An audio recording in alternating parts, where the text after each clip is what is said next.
आपण पाहत आहात RK न्यूज, बातमी तुमची, आवाज आमचा। वाईट आहे आता। मला काल उद्धव ठाकरे म्हणजे शिवसेनेचा मेळावा पार पडला, वर्धापन दिवस होता, त्यावेळी काँग्रेसचे उद्धव ठाकरेंनी प्रशंसा केलेली आहे की कशाही प्रकारे यापूर्वी फोडून आलेल्याला कधीही मुख्यमंत्री केलेले नाही। काँग्रेसने कधीही काय सांगाल, एकूणच प्रशंसा केलेली आहे। बघा, काँग्रेस ही या देशाच्या स्वातंत्र्याच्या लढाईतून निर्माण झालेला पक्ष आहे, त्यागाचा पक्ष आहे आणि या पक्षाने या देशाचं नेहमी हितच केलेलं आहे। देशाच्या संस्था असतील, देश असेल, सर्वसामान्य माणसाला न्याय असेल, हे काँग्रेस पक्षानेच या देशाला दिलं। पण आज जे काही लोक सत्तेचे पिपासू लोक बसलेली आहेत, त्या लोकांचं आपण पाहिलं की त्यांना सत्तेची भूक एवढी मोठी आहे की ते संविधानिक व्यवस्थेलाही मानायला तयार नाही, अशी ही परिस्थिती आज आहे।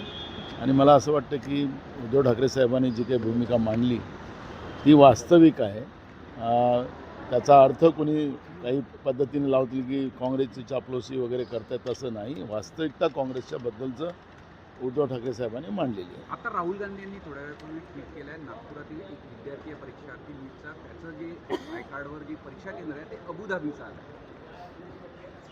बरोबर आहे, आपण सगळ्यांनीच पाहिलेलं आहे आणि राहुलजीने ते दाखवलेलं आहे की या विद्यार्थ्यांच्या जीवनाशी नरेंद्र मोदीचं सरकार कसं खेळतं आहे त्याचे अनेक उदाहरणं आपल्याला पाहायला मिळतात। तसंच आत्ता आपण पाहिलं की नागपूरच्या एका विद्यार्थ्याला त्यांनी अबुधाबीचं सेंटर देऊन टाकलं आणि त्याच्यामुळे या विद्यार्थ्यांच्या जीवनाशी खेळण्याचा एक मानसच नरेंद्र मोदीच्या सरकारने तय केलेला आहे आणि तेच राहुल गांधींनी ट्विटच्या माध्यमातून सांगितलं। उद्धव ठाकरे यांची एकूणच भाषा आहे की मी पद सोडायला तयार आहे, त्यावर निराशेतली भाषा आहे की खासदार सोडून गेले, आमदार चालले। मला त्यांच्याबद्दल काय बोलायचं नाही, तो त्यांचा व्यक्तिगत प्रश्न आहे आणि त्याच्यामुळे ते काय उत्साहाने बोलतात की निराशाने बोलतात त्याच्यावर मला प्रतिक्रिया देणं बरोबर नाही। हिंदी में बताइए।